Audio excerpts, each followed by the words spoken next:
দিতে হয় তুমি কি জানো না? ও মা, একটু লক্ষ্য করে শুনবেন, আপনাদেরই বলি, আপনাদেরই বলি। ভোলানাথ হচ্ছে একজন সাধু। নাপিতের বউ হয় নাট্যানি, ব্রাহ্মণের বউ হয় ব্রাহ্মণী। কিন্তু চিন্তা করুন, আমি তো সাধু, আর সাধুর বই হয় সাধুনী। কিন্তু আমার বউ সাধুনী না বাবা, আমার বউ হচ্ছে চুন্নি। মাস্টারের বউ হচ্ছে মাস্টারনি, কিন্তু আমার বউ সেটা হয় নাই বাবা, আমার পার্বতী সেটা হয় নাই। আমার পার্বতী সাধুনী না হয়ে সে হয়েছে চুন্নি। তাহলে বলুন তো, ভোলানাথ কেন মদ গাঁজা খাবে না বাবা? গাঁজা ভাই খাবে না। আপনারা চিন্তা করুন, যখন আমার বাবাদেরই বলি, যদি বউর সঙ্গে একটু বউর সঙ্গে একটু রমণের ঝামেলা হয়, বন্ধুকে বলি বন্ধু আর মন ভালো করছে না, চল একটু বাংলা খেয়ে আসে। পৃথিবীতে সব দুঃখ লুকানো যায় বাবা, পৃথিবীতে সব কষ্ট সহ্য করা যায়, কিন্তু বাড়ির গিন্নি যদি আপনার টেরি রেখে থাকে, সেটাকে আপনি সামলাতে পারবেন না, পারবেন না। এই জন্য বলে, বউ যদি বউয়ের মতো হয়, বউয়ের পা ধরলেও যায় না। বউ যদি বউয়ের মতো হয়, বউয়ের পা ধরলেও যায় না। যেমন ভগবান শ্রীকৃষ্ণ রাধারানীর চরণ ধরেছিল বাবা। কিন্তু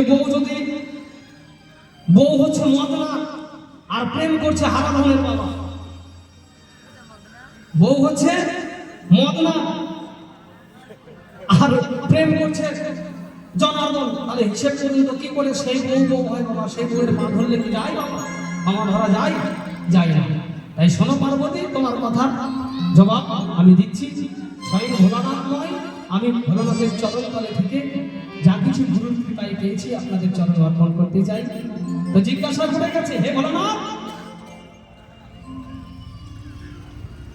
তোমার পুজোয় ধতুরা গাঁজা ভাঙ কেন লাগে?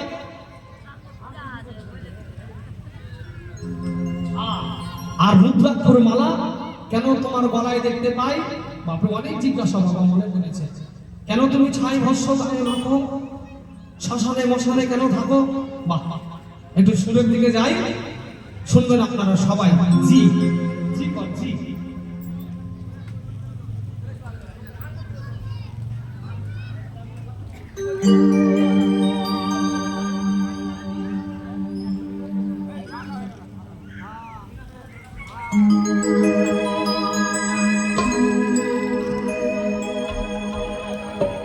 এই দেহার মূল্য নাই বন্ধু, ঘুরা দিলে হইবা ওই শ্মশান হইবে তোমার আসল ঠিকানা।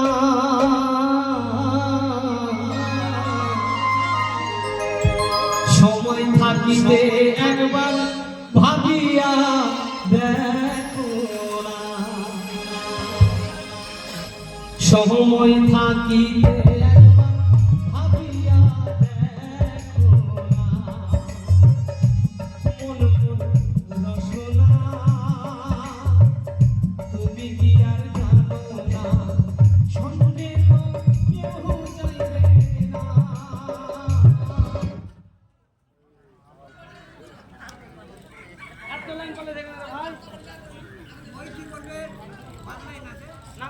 শোনো শোনো পার্বতী, তোমারে জানাই, যাহা কিছু বলে গেছো জবাব দেব সবাই।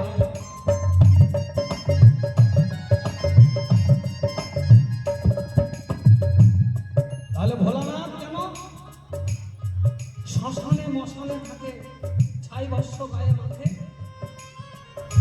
শুনো শুনো পার্বতী, শুনো দিয়া মন, শুদ্ধ ভাবে বলিব আমি সবাই এখন।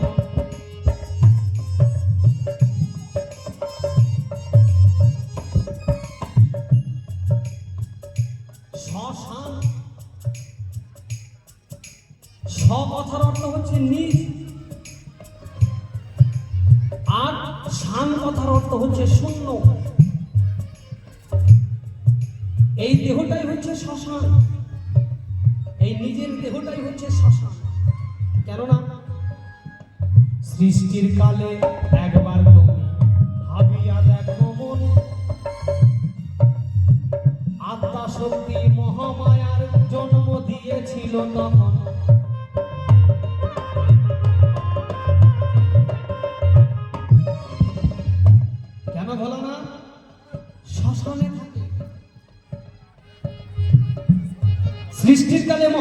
নাভিবদ্ধ থেকে এই আদ্যাশক্তি মহামায়ার সৃষ্টি হলো। তাই মহাবিষ্ণু বলল, যাও মহামায়া, ব্রহ্মা বিষ্ণু মহেশ্বরের কাছে যাও, গিয়ে তাদের বিবাহ করো আর পৃথিবীতে জীবের সৃষ্টি করো। এই জন্যই তো আমি তোমাকে সৃষ্টি করেছিলাম। আদ্যাশক্তি মহামায়া প্রথমেই ব্রহ্মার কাছে গেল। ব্রহ্মার কাছে গিয়ে বিয়ের প্রস্তাব জানালো।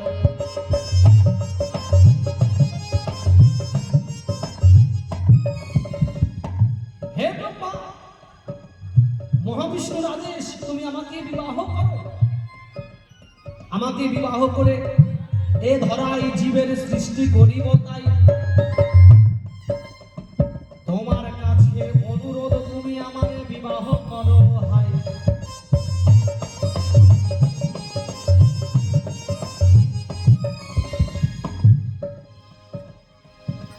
আদ্যাশক্তি মহামায়া যখন ব্রহ্মাকে বললেন, ব্রহ্মা বললেন, না মা, আমি তোমার সন্তান, আমি তোমাকে বিবাহ করতে পারিব না। তুমি বিষ্ণুর কাছে চলে যাও, সে হয়তো তোমাকে বিবাহ করতে পারে। আদ্যাশক্তি মহামায়া বিষ্ণুর কাছে গেল। বিষ্ণুর কাছে গিয়ে একই প্রস্তাব জানালো।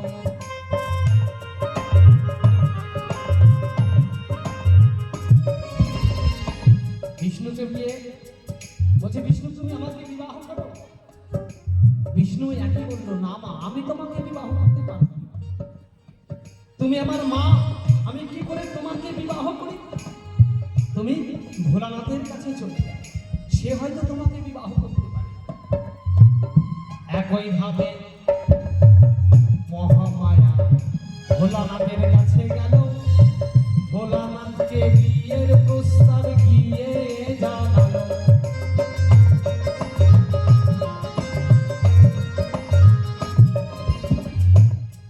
ভোলানাথ রাজি হলো, বললো, না, আমি তোমাকে বিবাহ করতে পারি না। আদ্যাশক্তি মহামায়া তিনজনের মধ্যে কেউ তাকে বিবাহ করতে চাইল না। তাই সে মহাবিষ্ণুর কাছে গিয়ে বলল, প্রভু, আমাকে কেউ বিবাহ করতে চাইছে। মহাবিষ্ণু বলল, শোনো মহামায়া, আমি মায়া মোহর সৃষ্টি করছি। মায়া, এই মায়া, তুমি ভোলানাথের কাছে যাবে। ভোলানাথ যদি তোমাকে নিজ বলে গ্রহণ না করে, এই মায়ার জল তার উপরে দেবে, তখনই তোমাকে সে জড়িয়ে ধরবে, তোমাকে ভালোবাসবে। এমন কথা শুনে মহামায়া ওই ভোলানাথের কাছে গেল। ভোলানাথের কাছে গিয়ে মায়ার ছড়িয়ে দিল।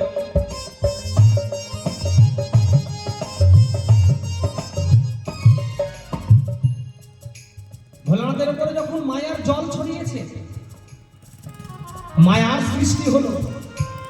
সে সময় ভোলানাথের মধ্যে কোনো লোভ, লালসা, মায়া, কাম, বেদনা ছিল না। কিন্তু যেমন ওই মায়াটা দিয়েছে, মায়ার জল দিয়েছে, তার মধ্যে একটা লোভ জন্মালো, মায়া, মোহ। তেমনি ওই আদ্যাশক্তি মহামায়ার হাতখানা ভোলানাথ ধরে ফেলে। মহামায়া তো কায়দা পেয়েছে। মহামায়া বলল, তুমি আমার মতো সতী নারীর হাত ধরেছ, আমি নষ্ট হয়েছি, তুমি আমাকে বিবাহ করো। ভোলানাথ বলল, শোনো, আমি তোমাকে বিবাহ করতে পারি, কিন্তু আমার একটি শর্ত আছে। মহামায়া বলল, বলো বলো ভোলানাথ, তোমার কি শর্ত? ভোলানাথ বলল, আমি তোমাকে বিবাহ করতে পারি মহামায়া, আমার শর্তটা হলো এই, 108 বার জন্ম নিতে হবে আর মরতে হবে, বলিলাম তোমায় তাই।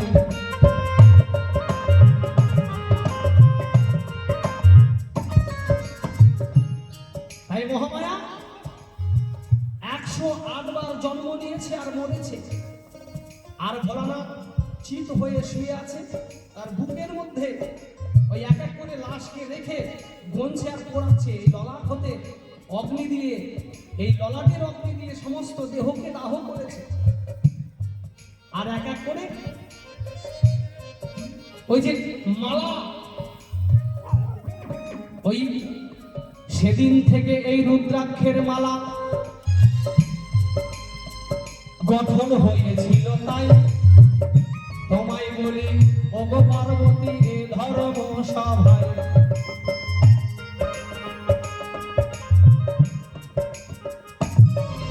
ওই এক এক করে মরা পুড়ে আর ভোলানাথ বনে রাখে, সেই দিন থেকে ওই রুদ্রাক্ষের মালা হয়েছিল। প্রথম কথা হলো। দ্বিতীয় কথা, এই দেহটাই হচ্ছে শ্মশান। ভোলানাথ কোনোদিন শ্মশানে থাকে না, এই দেহটাকে যে শ্মশানে পরিণত করতে পেরেছে। কথার অর্থ হচ্ছে নিজ, আর শান কথার অর্থ হচ্ছে শূন্য। এই দেহটাই হচ্ছে শূন্য, এই দেহটাই হচ্ছে শ্মশান। তাই ভোলানাথ কোনোদিন শ্মশানে থাকে না, এই দেহের মধ্যেই সে দেহের মধ্যেই তিনি দেহকে ধরে রেখেছেন, আর তিনি তার সাধনা করেন। শোনো শোনো ওগো পার্বতী, বলি তোমার ঠাই, তোমার কথার জবাব আমি দিলাম এই সভায়।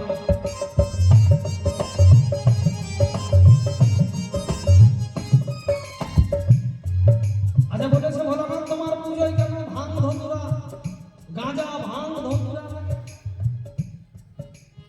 একটু বিবেক চক্ষু টাকা দিয়ে দেখো। ওমা, গান শুধু চোখ দিয়ে দেখলে হয় না, গান শুধু কান দিয়ে শুনলে হয় না, কথা শুধু বসে বসে শুনলে হয় না, শোনার মতো শুনতে হবে। কি দিয়ে? চোখ দিয়ে দেখলে হয় না, গানটাকে শুনতে হবে মন দিয়ে, কথাটাকে শুনতে হবে মন দিয়ে, তবেই বুঝতে পারবে। কেননা ভোলানাথ এ গাঁজা ভাঙের কথা বলা হয় না, এ ধতুরার কথা বলা হয় না। বলি বলি ওগো পার্বতী, সভ্য মোহনায় কোন ভাঙের কথা বলেছে বলবো তোমায় তাই।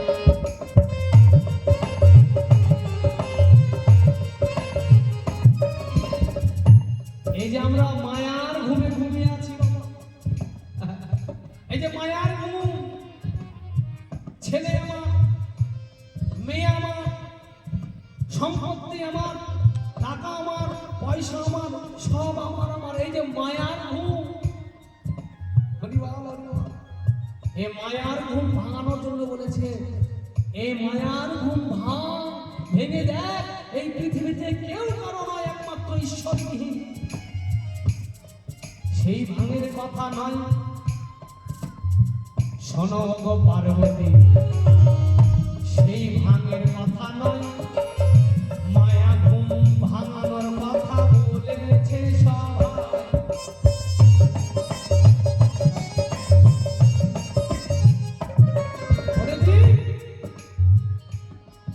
এই মায়ার ঘুম থেকে ভাগ, এই ঘুম ভাগ, ঘুম ভাগ। আর এই ধতুরাকে কি বলেছে? এই হরিনাম দিয়ে, এই কৃষ্ণ নাম দিয়ে মনের যত নোংরা, মনের যত আবর্জনা ধুয়ে ফেল তোরা। ওরে মনে হরিনাম দিয়ে যত নোংরা তোরা ধো, তোরা ধো, তোরা ধুয়ে ফেল তোরা।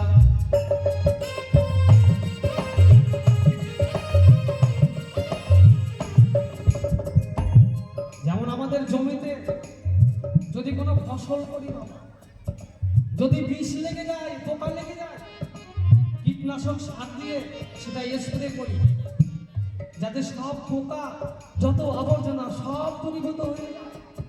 এই দেহকে পরিষ্কার করিবার জন্য কৃষ্ণ নামে স্প্রে করতে হয়। এই জন্য ধোতরা বলেছে সবাই।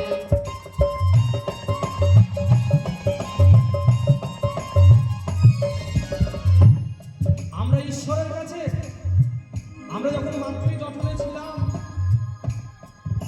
ঈশ্বরকে বলেছিলাম, প্রভু ওই ধরায় গিয়ে তোমার নামবিহীন আর কিছু গাইব না প্রভু। তোমার নামবিহীন, তোমার ভজনবিহীন আমরা আর কিছু করব না। কিন্তু এই সংসারে এসে দেখি বিকল্প যে হয় সেটা ভাবে শুদ্ধ ভাবে আমরা ডাকিতে নাহি পারি এই সভায়।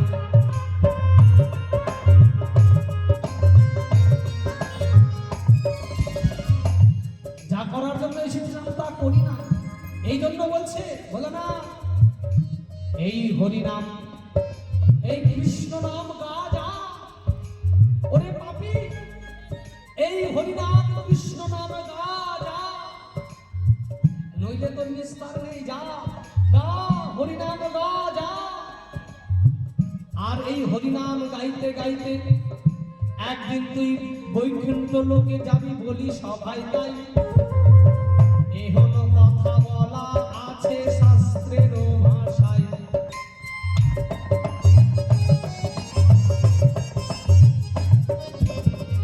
তোমার যাহা কথার জবাব দিয়ে গেছো সবাই, এক এক করে জবাব আমি দিয়ে গেলাম তাই। এই পর্যন্ত অল্পে অল্পে গল্পে গল্পে সারি অনেক সময় নিয়ে নিয়েছি, তুমি এসো তাড়াতাড়ি। আছেন যত জ্ঞানী গুণী সাধু গুরু বৈষ্ণব তাই, আপনাদের চরণে আমার অসংখ্য প্রণাম গো জানাই। এই পর্যন্ত করলাম ধ্যান রাধাকান্ত শরীর, সবাই মিলে ভোলানাথের চরণ ধরে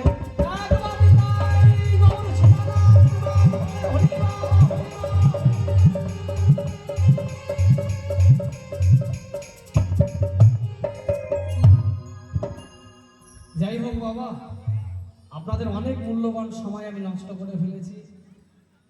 তো আমার রমণী, আমার অর্ধাঙ্গিনী, অর্ধঅঙ্গের মালিক যিনি তিনি হচ্ছেন অর্ধাঙ্গিনী বাবা।